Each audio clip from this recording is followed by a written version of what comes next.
Good morning, guys. Good afternoon. Good evening. Look at that beautiful light, eh? Isn't that beautiful? We got like the golden hour back there. So cinematic, man. We got the beautiful sky here. It is getting warmer out, guys. We're trying to full send it, go daily, go viral, man. Win souls in this. Not gonna swear. All glory to God, guys. And it's just time to full send. It's time to full throttle this thing, man. No more just like, guys, we're ready, man. It's almost May. Everything you've been doing in the shadows, right? The work you've put in or didn't put in, buddy, is now going to start manifesting. It's going to start reaping. Like God's going to really begin to separate the wheats and the tares. Did you do the work, man? Did you read the Bible? Did you do your studies? Did you do your apologetics? Did you make those sacrifices you had to do, right? In the dark? Because baby, the light is coming and it will be exposed. So anyways, guys, with that, in today's video, we're speaking of, it's another question video. Can Christians have girlfriends? Now, I said I was gonna make this video a little while back. A lot of you guys were interested in it. It was speaking of courting, vetting and courting. I've made this video many times before, but now we're gonna hit it from a new Christian perspective, go a little bit deeper, give you guys a new angle. So let's begin. So the short answer, guys, is can Christians have girlfriends? The short answer is no, you cannot have girlfriends. Nowhere is there dating in the Bible. What it is you're single, she's single, or you're then married. Now there is an in-between phase, which is courtship. You guys are courting. And I guess you could kind of consider this dating, but really, guys, it has marriage in mind. You see, the problem with secular dating, just worldly dating, is marriage is not in mind, guys. Like, let's be honest with ourselves. People date just to spin plates, fornicate, have fun. If you even bring up marriage to this individual, they're gonna look at you like you got a third eye or something like that, some weird, just political correctness. I don't want to talk about that. And that's because, guys, we live in a very anti-Christ society. You know, what's funny is that marriage is what built the West. Marriage is a Christian concept, whether you guys like to believe that or not. It's not a Muslim concept. It's not a Hindu concept. It is a Christian concept. One man, one woman, not four wives like in Islam. One man, one woman joined together and they become one flesh, right? The analogy or the symbol of Christ dying for his church and now telling us, right, we're to love our wives, right? Give up our lives for our wives, lives and wives, just like Christ did for the church, is like that's the symbolism, right? Like Christ was crucified for his church, right? For the ones he loves. And that's us with our wives, as men, as husbands, that's what we do. We go out and we slave. We go work a job, two jobs. We put up with the corruption, just the harshness of this world, and we keep our wives protected. That's why your wife should be at home. Your wife should not be in corporate America, man. This is why we shouldn't date too, because dating women is, the majority of women nowadays are just modern anti-Christ feminists. It's a lose-lose, man. There's nothing good about it. Like, you guys let me know. You guys say, like, can we date? Why would you want to? That's the question I ask. Like what's the allure? If we know that you're going to be celibate till marriage, which if you're born again as a believer, that's a commandment, guys. We're not supposed to be fornicating, and not just because we have to, but even for spiritual implications, physical, spiritual. You create soul ties. You no longer think clearly. You can ruin your marriage like that. I've heard so many testimonies of people almost getting married, but then fornicating and ruining the marriage.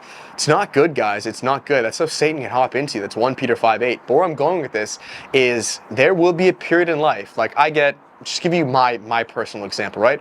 I'll have some women reach out to me. Not a ton, guys. Come on. Like, I'm a decent looking guy. But like, I'll have maybe, I don't know, let's say a few women reach out, right? That are genuine candidates. And it's my job now as the man, because I believe the woman goes to you. That's going to be, some people are going to disagree with that. They're going to say the man has to go out and look for the woman. I don't see that biblically. I think of Adam and Eve. God created Adam first. He said, Adam, don't go look for your woman. He said, tend to the garden. Go name the animals. Do what's in front of you. Focus on your mission, right? Keep God number one, as it goes God, man, woman, child. That's also in Corinthians. Woman was made for man, not the other way around, right? And then from that, as Adam was naming the animals, tending to the garden, God saw fit. You know what, Adam? You're doing a good job, but you seem a little lonely. There's an Eve. Boom, Adam woke up. Okay, great. Now I have an Eve. That's how I view it in my life, guys. That's how I view it with my past relationships, with just how my life is unfolded. Everything that God sends to you is very organic. It literally just shows up in front of you. And now that doesn't mean, guys, like you're just living inside your house and being like a hermit. That's kind of what I do, to be honest with you. But no, you guys don't need to force it. Like, it'll just be organic.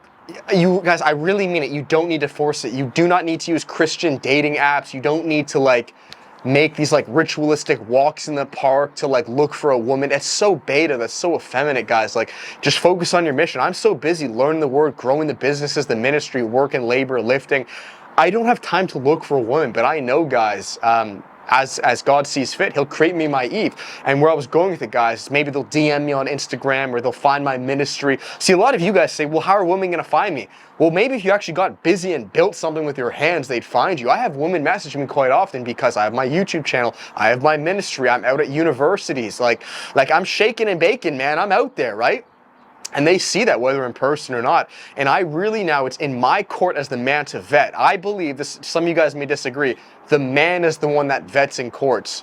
Yes, the woman does too, but really, guys, because the rank, and this is very important, so rewatch this video. I don't know why I'm not viral yet. I really don't know why. It blows my mind why, like, God's just been chasing me and holding me down for so long. Because that's besides the point. The woman, yes, can court and vet you, but that's up to the man because we are higher up on the totem pole. Woman was deceived. That's in Timothy, 1 Timothy 2:13 and onwards, right?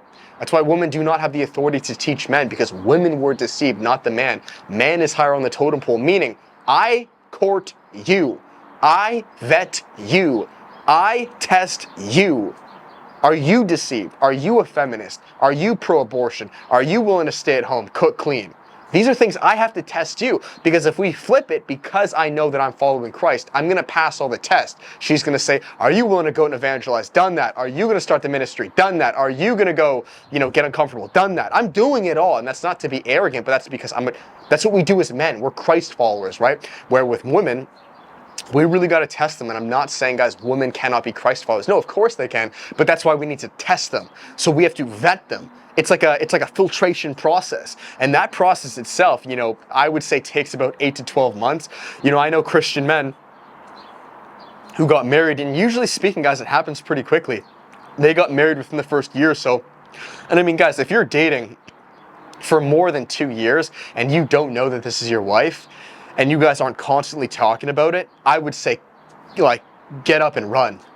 You're just fornicating, you're just masturbating with yourself, you're just playing with this idea. This is the majority of relationships. This was my past relationship. I was with her for 5 years, and I was planning, yes, on marrying her, but I wasn't born again. And there were a lot of red flags, and I was just kind of hoping that, do not be like this, guys. If there's one thing I can tell you, do not be the guy that just hopes that she's going to find Christ. Unless you're married. If you're married, okay, well, now you got to pray and bring her to Christ. But if you're just like dating and you found Christ, but she hasn't, do not just like hope that, you'll kind of convert her, or you'll kind of bring her over. That's like shooting yourself. That's like Russian roulette. You're not God, I'm not God. We can try to bring people, only God gets the increase. We date, it's not dating, it's courting other born-again believers, buddy, okay? It's very important. If I find a woman who comes to me, I'm vetting to make sure she's not, oh yeah, I go to church, oh, I've heard of Christ, I'm kind of a traditional woman. Not gonna cut it. Are you born again? And I vet and I test. Hard. Very hard. Because I don't need a woman. Men don't need women. Women need men. That's biblical. Woman was created for man, not the other way around. I wasn't created for you. You were created to be my helpmate. And that's not to be prideful or egoic. That is biblical. That is biological. Men are bigger, stronger, faster, smarter. We have a better ability to provide for ourselves financially. Why do I need a woman? I can cook for myself. I can meal prep myself, right? Maybe your food will taste a little bit better. My condo will be a bit cleaner, but it's not a deal breaker for me. I'm still going to live, do my ministry, be on my Paul arc. You understand? That's another thing too, man. I'm going to make a video on that, how a lot of Christians, you guys don't realize that like celibacy as a man is the highest calling from God. Being Paul is the highest calling from God. Paul makes that clear in the church of Corinth. He says it's better for you guys not to get married, but if you cannot control yourselves, aka your little beta boys, I'm just joking. If you can't control yourself, he says it's better to marry than to burn in lust. But this idea, guys, that as Christian men, I see this so much in the Christian community, that like the second you find Jesus, you got to get married. In my opinion, that's garbage advice. That just shows me you can't control yourself. I've been celibate for 3 years now, over 3 years coming up. Has it been a walk in the park? Not necessarily, but I believe it's why I've grown. Like, I'm a living example of like what happens when you're like a container and you don't waste that energy. I have my own ministry. I'm learning faster and more than ever have before. I'm more bold than any man I know. I go out there. I'm a change maker, man. And that's not to pride myself. I just don't see any other men doing this, or very few. And that's not because I'm special. That's because Christ is living within me, and I'm refusing to just get into my next relationship because I'm lonely. Right? Don't be effeminate, guys. Like do better. So that's really it. Marriage is good, guys. I would like to get married. If it's in God's will, I'd like to have a helpmate, guys. You better believe it. But I'm willing to be alone. I'm willing to be like Paul, and the Holy Spirit removes those feelings of loneliness, right? I'm based, guys. Don't be beta. And don't date, too. That's very effeminate. That's unbiblical.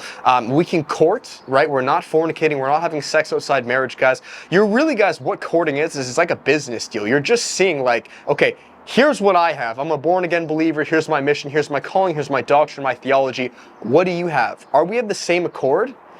And if she's higher than you are, like she's checking all the boxes, well then, amen, that's amazing. That's usually rare though, because as a man, how it usually goes just through hypergamy, just through like men biologically, us being leaders, is that we're the leaders. Usually speaking, you, if you've done it correctly, should know more theologically than your woman. You should be like more on fire than your woman. And again, this is going to be in different ways. She can be on fire for the Lord, but you get what I'm saying. You're leading the relationship. Like when Ish hits the fan, she's looking to you. What do we do, man of God, right? You shouldn't be looking and suckling to her, being like, "Mommy, what do we do?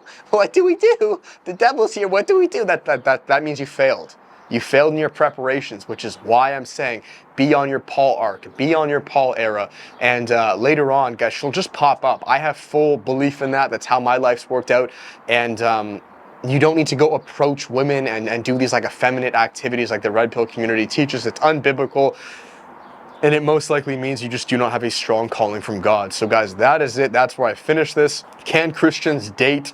No, you do not date, you court and you vet, and that's in your position as the man if you've built your house upon the rock. You've actually done what you're supposed to do as a follower of Christ and not just been this lukewarm, degenerate Christ follower, because there's no way God's going to send you your wife if that's you. Why would he send you one of his daughters if you're a bad leader? It's not going to happen, man. You can't even keep your own pee-pee inside your pants, so let that be a testimony.